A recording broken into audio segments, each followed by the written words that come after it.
Vous écoutez Boostez-vous, le podcast dédié au coaching mindset au féminin. Bienvenue sur le 9e épisode du podcast 5 comportements qui pourrissent la vie des femmes actives. Je suis ravie de vous retrouver par ici après la petite pause estivale du podcast cet été. Si c'est la première fois que vous écoutez ce podcast, soyez les bienvenus. Je m'appelle Camille, je suis entrepreneur, je suis coach certifiée et maman de 2 enfants.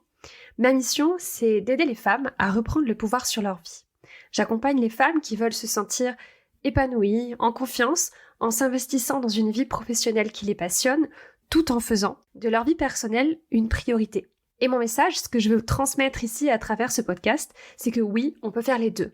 Et on peut le faire bien, on peut le faire avec fun, avec légèreté et même en prenant beaucoup de plaisir dans cette grande mission, dans cette grande aventure. Mon objectif, mon pourquoi, c'est que chaque femme, chacune à son échelle, puisse se construire une vie qui lui ressemble, une vie dans laquelle elle se sente bien, loin des « il faut », des « je dois », des « il faudrait que » nous impose bien trop souvent la société. Et je suis persuadée que chacune, à notre échelle, on mérite de pouvoir crier haut et fort « j'adore ma vie ». Je suis convaincue que l'investissement le plus important qu'on doit faire pour y arriver, c'est notre développement personnel, c'est notre mindset.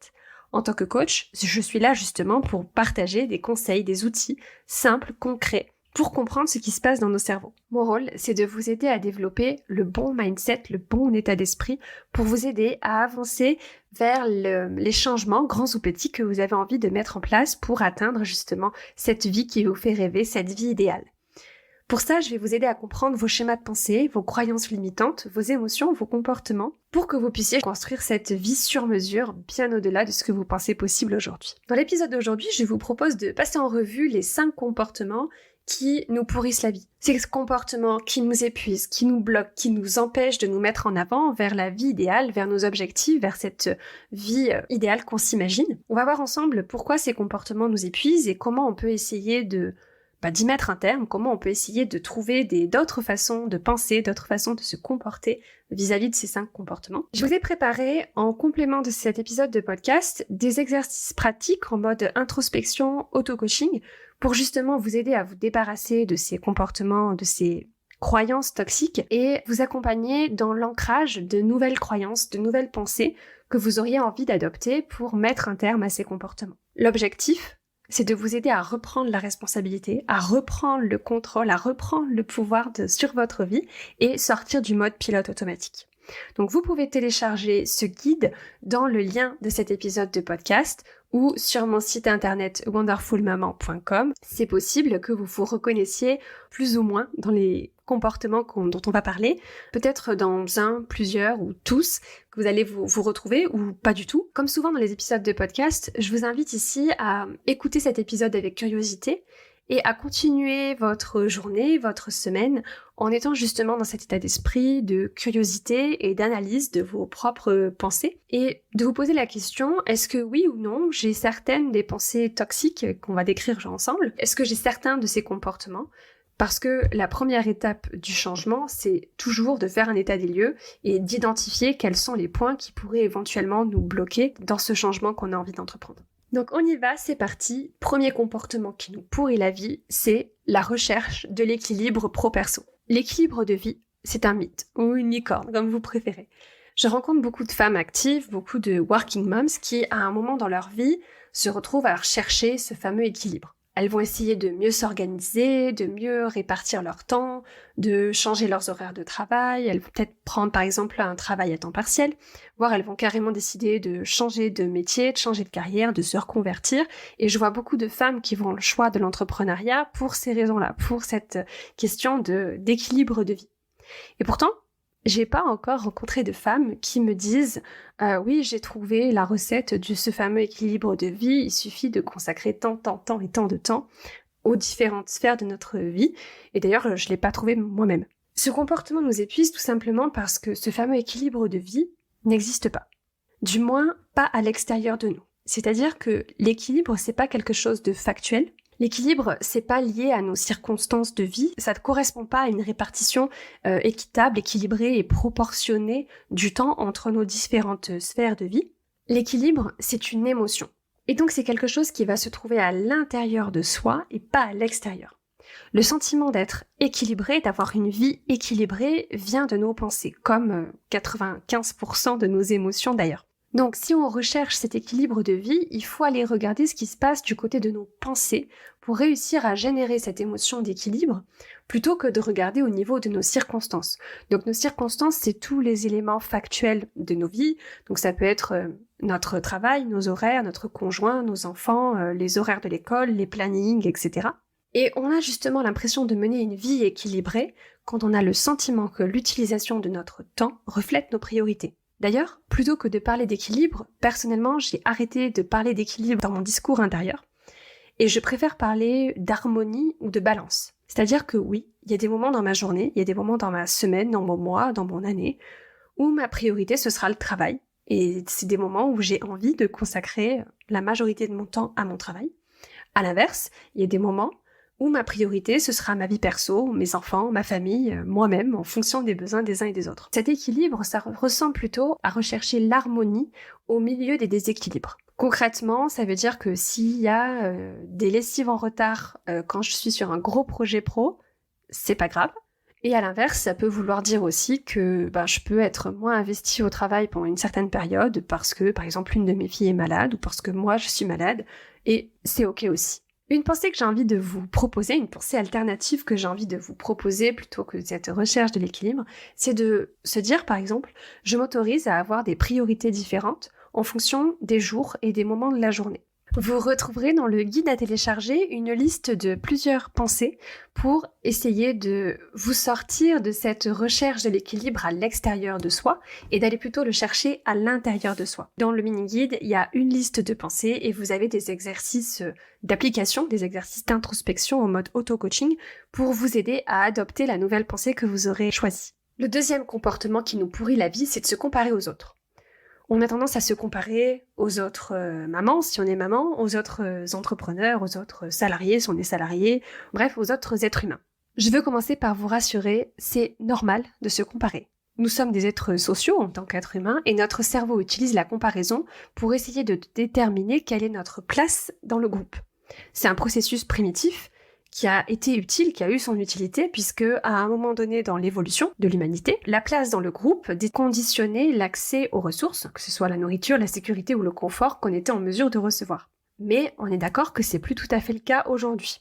Donc si on a tendance à se comparer, premièrement, on se rassure, c'est ok, c'est normal, ça veut juste dire qu'on a un cerveau humain, ce qui est plutôt une bonne nouvelle. Ceci étant dit, on peut quand même essayer de prendre un peu de recul sur ce comportement pour ne pas tomber dans ces pièges. Aujourd'hui, la comparaison peut devenir un piège puisque on peut avoir tendance à comparer la réalité de notre vie à l'image fantasmée et idéalisée qu'on va nous proposer dans les médias ou sur les réseaux sociaux, par exemple. Ou si on compare notre vie de maintenant à la vie d'une personne qui est plus avancée dans son chemin personnel ou professionnel, par exemple dans l'entrepreneuriat. Si vous êtes une entrepreneur qui débute, ne vous comparez pas à une entrepreneur qui a 5 ou 6 ans d'activité derrière elle. Et enfin, un des pièges de la comparaison, c'est d'utiliser cette comparaison pour se juger négativement et se dévaloriser.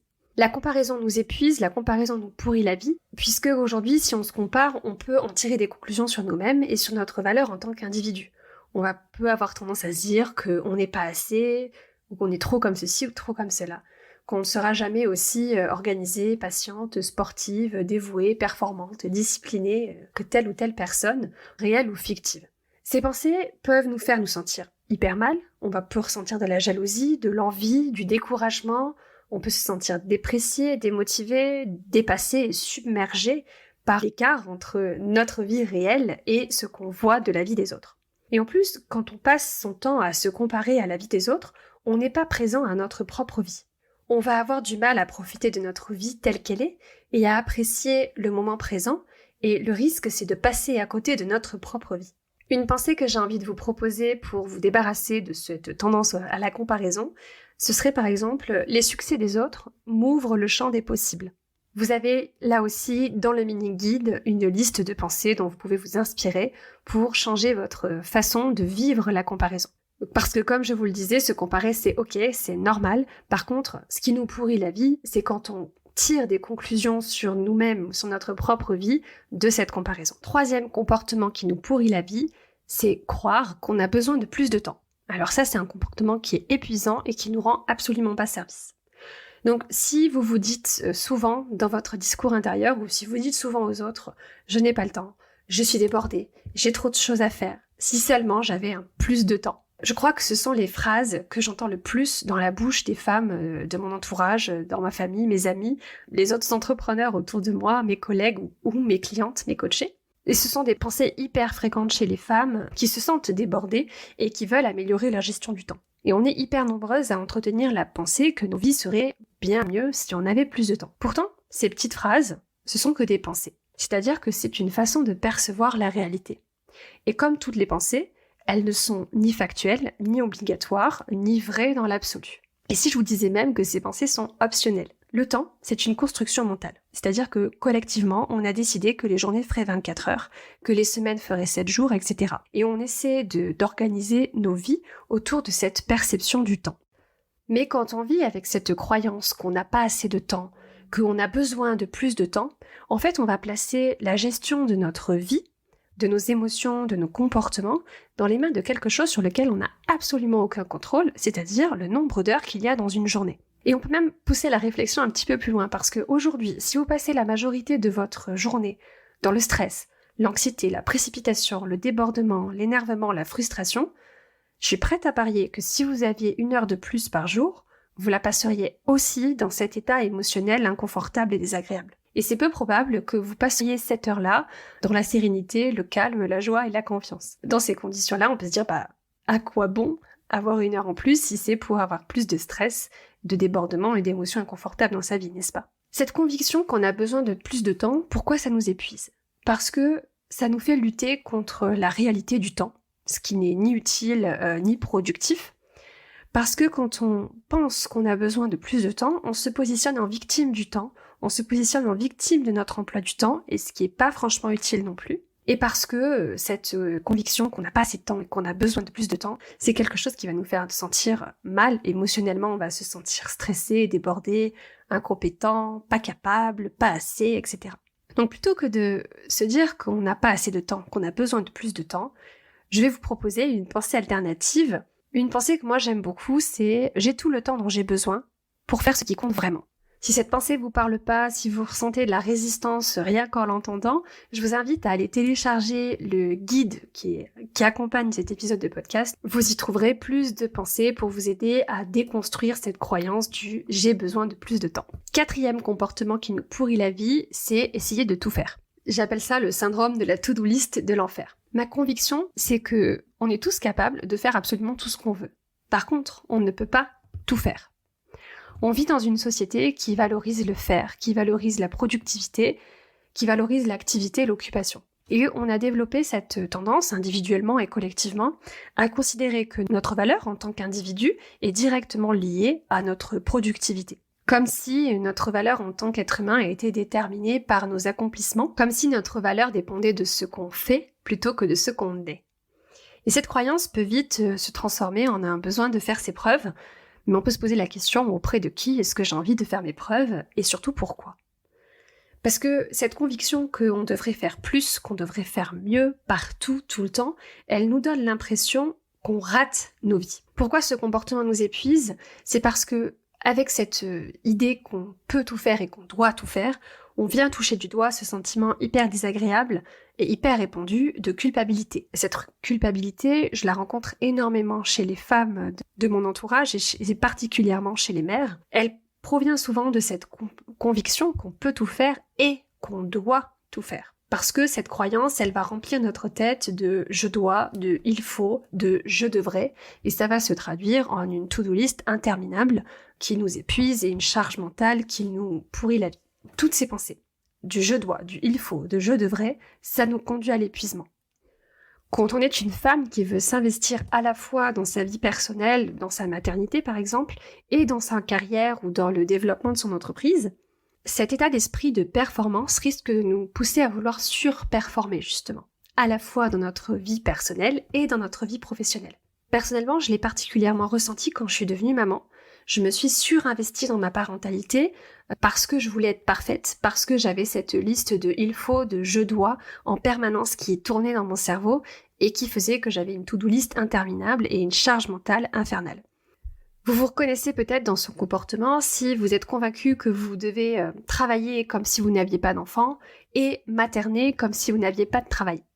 Alors oui, on peut penser que ce sont des injonctions qui sont véhiculées par la société, par le patriarcat, et je suis 100% d'accord avec ça. Et on peut se dire, ouais mais c'est pas de ma faute, si j'y crois, si j'ai ces croyances-là, c'est comme ça, j'ai été élevé et formaté comme ça. Effectivement, il y a des injonctions sociétales. Mais la question à se poser, c'est qu'est-ce que j'ai envie d'en faire moi à mon niveau ? L'idée, c'est de reprendre le contrôle sur nos propres systèmes de croyances, d'être conscient de nos systèmes de croyances qui ont été modelés par les injonctions sociétales, on est d'accord, mais de se demander, est-ce que j'y adhère et est-ce que j'essaie de m'y conformer ? Ou au contraire, est-ce que c'est toutes ces injonctions, j'ai envie de les envoyer valser, pour moi d'abord, pour ma vie, et pour celle de mes enfants, puisque rappelons-le, nos enfants, ce sont les futurs adultes de demain. Est-ce que j'ai envie d'essayer autre chose ? Est-ce que j'ai envie de faire différemment ? Est-ce que j'ai envie de penser différemment et d'être un modèle de ce qui est possible en dehors de ces injonctions et en dehors de ce patriarcat qui nous étouffe ? Une pensée que j'ai envie de vous proposer pour vous aider à mettre fin à ce comportement, c'est « je n'ai pas besoin de prouver ma valeur à qui que ce soit ». Et là aussi, une liste de pensées et des exercices d'introspection pour vous aider à adopter la ou les nouvelles pensées que vous avez envie de choisir par rapport à ce comportement si vous vous y reconnaissez. Dernier comportement qui nous pourrit la vie, c'est de se résigner et de renoncer. De se dire que notre vie, elle est pas top, mais qu'après tout, c'est comme ça, la vie d'adulte, de parents, de travailleurs, d'entrepreneurs, etc. Est-ce que ça vous arrive de vous dire que votre vie, elle est pas géniale, mais que bon, en tant qu'adulte, en tant que parent, que c'est censé être comme ça, que notre lot quotidien, notre quotidien, c'est pas facile, c'est comme ça, un poids c'est tout. Est-ce que ça vous arrive d'avoir le sentiment d'avoir renoncé à vos rêves, à vos ambitions, à vos objectifs, à vos envies, parce que de toute façon c'est pas possible, et de vous dire que de toute façon vous pouvez pas tout avoir. Parfois, quand on a le sentiment d'être coincé dans son quotidien, on peut avoir l'impression qu'aucun changement, grand ou petit, n'est possible, et que c'est pas possible d'améliorer notre vie de quelque manière que ce soit notre relation avec nous-mêmes, nos relations avec les autres, notre vie de couple, notre parentalité, notre situation financière, notre vie pro. Ce comportement nous épuise parce que si on est convaincu que le changement n'est pas possible, alors on a tendance à étouffer nos rêves, nos ambitions, nos espoirs et nos envies. Et cette pensée du c'est pas possible, elle fonctionne comme une prophétie autoréalisatrice. Henry Ford a dit que vous pensiez pouvoir ou ne pas pouvoir, dans les deux cas, vous avez raison. J'aime beaucoup cette citation et je crois que je vous en avais déjà parlé dans un épisode précédent. Disons que si on pense que c'est pas possible d'avoir une vie meilleure, on va en arriver à se résigner à vivre une vie moyenne, ou en tout cas une vie en dessous de ce qu'on avait espéré plus jeune. On se dit que on n'est pas les plus mal lotis, qu'au final on a tout ce qu'il faut pour survivre, pour vivre et qu'on n'a pas de raison de se plaindre. On peut avoir des pensées du type mais au final je suis qui pour vouloir plus ? Je me prends pour qui pour vouloir plus, pour vouloir mieux ? Donc on en arrive à se résigner, à renoncer, et on finit par suivre le mouvement de notre vie, comme si on était sur le siège passager et pas au volant. On a l'impression d'être victime de nos circonstances de vie, au risque d'en arriver à se sentir complètement déresponsabilisée et impuissante de vivre cette vie qui ne nous ressemble pas vraiment en fait. Un des aspects qui fait qu'on se sent bien dans sa vie, c'est justement quand on a le sentiment de contrôle sur notre vie. La bonne nouvelle, c'est que vous n'êtes pas victime de vos circonstances, sauf si vous êtes convaincu que vous l'êtes. On peut toujours regarder les choses avec une approche différente, on peut toujours apprendre à se comporter différemment, on peut toujours changer nos habitudes, et on peut toujours évoluer, grandir, changer tout au long de notre vie. Si aujourd'hui vous avez l'impression que vous pourriez vivre une vie meilleure, que vous pourriez être plus heureuse, plus épanouie, alors vous avez raison. À 200%. Et vous êtes capable d'y arriver. Vous êtes capable de changer tout ce que vous souhaitez changer dans votre vie. Pour ça, je vais vous proposer pas une mais deux pensées alternatives cette fois-ci. La première, elle est toute simple, c'est « je suis capable ». Avec tous ces dérivés, je suis capable de faire des choses nouvelles, je suis capable de faire des choses difficiles et tout ce qu'on peut rajouter à « je suis capable ». Deuxième pensée que je vais vous proposer, c'est « ce n'est pas parce que les choses sont comme elles sont qu'elles doivent le rester ». Celle-là, je l'aime beaucoup parce qu'elle nous ouvre la possibilité au changement. Ici aussi, vous avez dans le guide à télécharger des pensées puissantes que vous pouvez expérimenter, tester et pourquoi pas adopter pour vous aider à ouvrir votre champ des possibles et pour vous aider à avancer vers cette vie meilleure, vers cette vie idéale qui vous fait rêver. Et si vous avez besoin d'un coup de pouce supplémentaire pour justement vous autoriser, vous donner la permission de rêver et d'avancer vers vos rêves et vos objectifs, vous pouvez aller visionner la masterclass que je propose gratuitement sur un outil de visualisation qui s'appelle le Vision Board. Dans cette masterclass, je vous donne justement beaucoup d'outils et de conseils pour ouvrir votre champ des possibles et vous donner la permission, vous donner le temps d'explorer vos envies, d'explorer vos rêves et vos objectifs. Cette masterclass est disponible gratuitement. Je vous mettrai le lien dans la description de cet épisode de podcast. Donc pour résumer, ces 5 comportements qui nous pourrissent la vie. Le premier, c'est la recherche de l'équilibre de vie. Le deuxième, c'est la comparaison, se comparer aux autres. Le troisième, c'est de croire qu'on a besoin de plus de temps. Le quatrième, c'est essayer de tout faire. Et le 5e comportement qui nous pourrit la vie, c'est de renoncer et de se résigner. Si vous vous reconnaissez dans un ou plusieurs de ces comportements et que vous avez envie d'y mettre un terme pour de bon, foncez télécharger le guide PDF gratuit qui accompagne cet épisode de podcast. Dans ce PDF, vous retrouverez les notions dont on a parlé dans cet épisode de podcast et vous y retrouverez pour chaque comportement des pensées alternatives ultra puissantes pour vous permettre de mettre un terme à ce comportement et changer votre façon de penser, votre façon de vous comporter et les émotions que vous ressentez par rapport aux comportements dans lesquels vous vous reconnaissez. Et vous avez dans ce guide des exercices d'introspection pour vous aider à ancrer les nouvelles pensées que vous avez envie de tester et d'adopter par rapport à ces comportements. Pour télécharger, le lien en description de cet épisode de podcast ou sur mon site internet wonderfulmaman.com. Le mot de la fin, c'est que nos pensées créent notre réalité.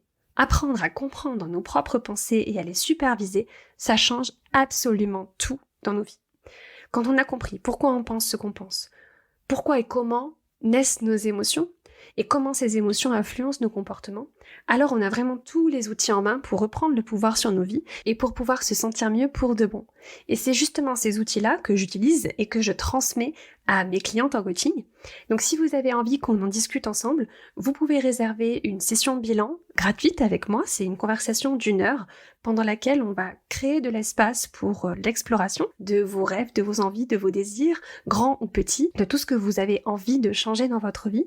On dressera la vision de ce que vous souhaitez pour vous-même dans votre vie et on découvrira pourquoi vous n'avez pas encore atteint ces objectifs et ce qui vous bloque et ce qui vous empêche d'avancer. On prendra le temps d'établir des pistes qui vous permettront de vous mettre en mouvement, qui vous permettront d'avancer vers cette vision que vous avez pour vous-même, pour votre vie. Donc si vous êtes prête pour le changement, que vous avez envie d'avancer, je vous invite à faire dès maintenant le premier pas vers une vie bien au-delà de ce que vous pensez possible aujourd'hui et de réserver votre session bilan avec moi. Je suis convaincue que vous êtes capable de vous construire une vie que vous allez adorer. C'est la fin de cet épisode. Si vous entendez ce message, c'est que vous êtes resté jusqu'au bout et pour ça, je vous remercie du fond du cœur. Si cet épisode vous a plu, plusieurs options pour soutenir le podcast. Vous pouvez laisser un avis 5 étoiles sur Apple Podcast ou sur Spotify. Vous pouvez partager cet épisode, le podcast, autour de vous à toutes les personnes à qui il pourrait être utile. Vous pouvez aussi vous abonner au podcast sur la plateforme d'écoute de votre choix et vous serez notifié des nouveaux épisodes chaque semaine. Vous pouvez me retrouver sur les réseaux sociaux, je vous mettrai tous les liens en description de cet épisode. Vous retrouverez sur le site internet wonderfulmaman.com les notes de l'épisode avec des liens vers les ressources dont je vous ai parlé. Et si ce que vous avez entendu ici vous a plu, rejoignez la newsletter de Boostez-vous. Vous y retrouverez mes meilleures astuces, mes conseils, des coups de boost et plein de contenus exclusifs. Vous aurez aussi accès à plusieurs cadeaux de bienvenue, mais je ne vous en dis pas plus pour ne pas gâcher la surprise. On se retrouve pour un nouvel épisode la semaine prochaine. D'ici là, je vous souhaite une belle semaine, une bonne rentrée si vous rentrez cette semaine. Et je vous dis à la semaine prochaine. Bisous!